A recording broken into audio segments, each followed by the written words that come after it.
So I've done quite a few motoring explained videos here on the motoringchronicle.com. It's what we do at the end of the day. We report the news, but we also go over some analysis kind of things as well when it comes to things that are happening, particularly in the UK. Now, one of the biggest developments recently when it comes to the future of our roads and in particular our motorways is that regarding smart motorways. Now, I don't know what other countries have, if they have anything that's anything like this, but smart motorways, to basically simplify them as much as possible, they basically set different speed limits throughout different sections, and they also warn of lane closures and basically just try and do that sort of thing to alleviate congestion, which for the most part it works, it helps. It doesn't solve it, trust me, and I'm going to mention it as I always do on the M62. That's a smart motorway for quite a good chunk of it. It doesn't eliminate congestion, but it does alleviate it. It does help, I think. I think there's been a lot of studies that have said about that. But there's some very big elephants in the room, and the biggest elephant of them all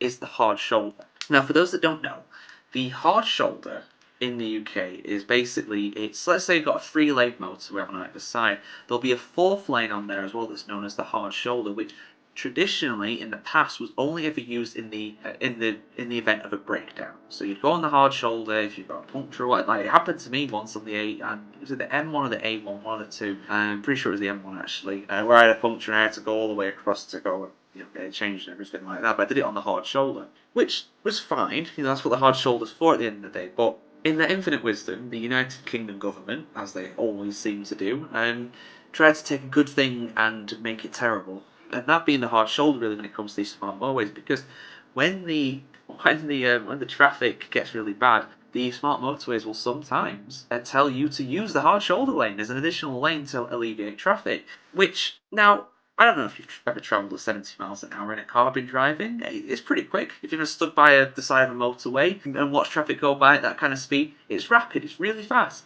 And potentially there could be somebody broke down there and you could be doing 50 miles an hour easy on a hard shoulder and you could slam into the back of them. And that has happened a few times in the UK. It happened not far from where I'm from in Sheffield. I just think it's just outside of Rotherham where that happened, and unfortunately someone lost their life because of it. And there was a big legal battle. I hope the people wouldn't sue the government for all they're worth, because someone died at the end of the day. It's a horrific thing to happen. So because of that and low public confidence and things like that, the smart motorway scheme was basically scrapped. It's still around. Like the existing motorways that have become smart motorways are going to stay that way for the foreseeable future. I don't think there's any plans to get rid of them, but it won't be expanded. There won't be any new smart motorways just because the people hate them pretty much. But let's have a look at this here. So there's an article here on motortransport.co.uk because I've not really heard too much about smart motorways since then. Something might have changed. But this is just basically going over why the UK has abandoned it. I mean, I've summed it up to my knowledge, the best of my knowledge, just there, but there's probably going to be some more information on this as well. So let me just go through this with you guys. So 1 year after the government ditched plans to create a new smart motorway project amid safety concerns, the RAC is calling for the reinstatement of hard shoulder lanes on all existing smart motorways. Yes, absolutely. Make them actual hard shoulders, because they did take them out in some places. They are doing changes on the M1. To put in these smart refuse areas again if people are in trouble and need to break down. But what if you break down in between them? What do you do? Where do you go? And all while this is going on as well, there is a 50 mile an hour zone on the M1 going all the way from Sheffield down to like Leicester. I travelled on it not too long ago and it took forever. It's horrific what they're doing, and all that work, all that time, all that money to filling in potholes or doing something actually worthwhile. But no, they're going to go these brand spanking new refuse areas, these safety areas or whatever, which are not going to help, and they're probably going to back out of them eventually, but that's going to be going on for the next year. Anyway, that's my personal rant over. That makes my little trips down to Sheffield feel like twice as long as what they should be. The government cancelled plans for the further rollout of smart motorways in April last year in response to mounting public concern following a number of fatal crashes involving cars that had broken down on smart motorways. Ironically, how dumb are smart motorways when you look at it like that? It's costing people's lives just to help alleviate traffic and probably not even do that good of a job of it. At the time, the decision was attributed to financial pressures. Sure, yeah. You can tell politicians lie because their mouths move. That's how you can usually tell with it. The move saw 11 schemes paused and 3 more that were earmarked for construction abandoned. The government said that at the time the cancelling of these schemes meant that it had more time to track public confidence in smart motorways on a long period. It's not going to get any better, mate. However, it stopped short of reinstating the hard shoulders to the 400 miles of smart motorway that already existed, so they've done half a job. Thumbs up. Nice one, lads. A National Highways report published in December last year revealed that the motorways without a hard shoulder are 3 times more lethal to break down on those than that retain the safety line. The study by National Highways also showed that the rate of killed and serious injury (KSI) incidents during breakdowns on smart motorways with no permanent hard shoulders increased by 10%. That is utterly unacceptable. That's huge, that. This week, the RAC head of policy, Simon Williams, called for more action. RAC, for one of you guys that don't know, is basically one of the big breakdown people in the UK. They come and help you out. People like the AA, people like that. In America, it's the equivalent of the AAA, pretty much, or something similar to that. He said there is a real irony when it comes to talking about the cost pressures in relation to these distinctly unpopular types of motorways. While heralded as a cost-effective way increasing capacity on some of our busiest roads, the colossal amount of public money has since gone into trying to make them safer, for instance installing radar-based technology to detect stricken vehicles more quickly, plus the creation of additional emergency refuge areas. This cash needn't have been spent. The government ploughed on with building all-lane running motorways regardless of concerns expressed by drivers, the RAC and even the House of Commons Transport Committee.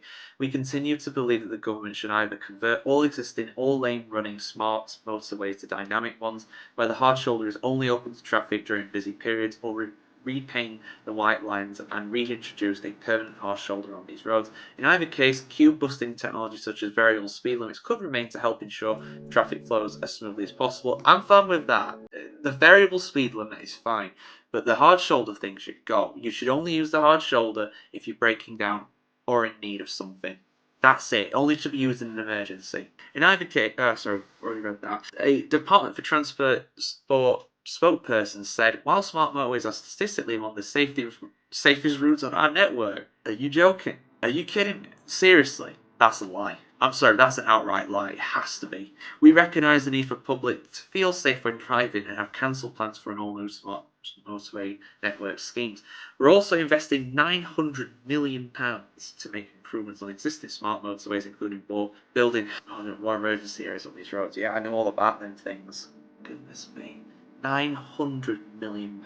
That's nearly £1 billion. What you could do with £1 billion? Better than this. Better than this. You could fill in all the potholes in the country. I think I saw a study that said it costs like £100 million to repair them all or something like that. Just in one fell swoop. Just do it. But they won't. They won't. I know it's not that simple. I've already done a video about potholes. They would come back because of our weather, but you could construct roads properly. I've seen loads of comments on like potholes videos, for example, that says that we don't use the same methods as we used to because we're just cheap. We're cutting corners, and because of that, the quality suffers. You get what you pay for. If you pay bottom dollar, you get bottom dollar quality. That's it, really, isn't it? When it comes to stuff like this, you know, it's all well and good going to Aldi for a good bargain. That's different. This stuff that they're buying is cheap and it's crap. Simple as that. So when it comes to smart motorways, the UK might well expand its network a bit. They might find a way to improve it. But for me personally, I hope that it's never going to get off the ground any more than what it already is in terms of like the network that we've got. Unless they resolve the smart motorway hard shoulder thing. Hard shoulders could come back. They have to. They worked for so long. They worked for, what, 50 years? And now all of a sudden we're saying, oh no, that's wrong. We've got better technology than that. That's old tech. That doesn't work. Well, if it ain't broke, don't fix it. And they're making it worse with their so-called improvements. But anyway, that's my take on it, guys. Basically, smart motorways are being abandoned in terms of them not building anymore, but they're still going to be around on the existing networks for the foreseeable future, and I don't think they're going to go tearing them down. Things like variable speed limits are fair enough, although those are unpopular too, and those also have dangers too. Just one last point I will make. When you have these variable speed limits, right, and let's say you've got a 40 in a 70 zone, which it should normally be a 70 zone like on the motorway, and it's down to 40 miles an hour, any driver in the UK will know exactly what I'm talking about because you're either one of the offenders or you're one of the people who watches people do this. But those zones are ridiculously dangerous because you'll have people come in and not seeing that it's 40 miles an hour now, which is on them admittedly, but it can still cause accidents. But on the other side of things, people just choose to ignore them because they're like, well, I'm not going to get flashed with a speed camera for that, so I'm just going to go 17 or 40.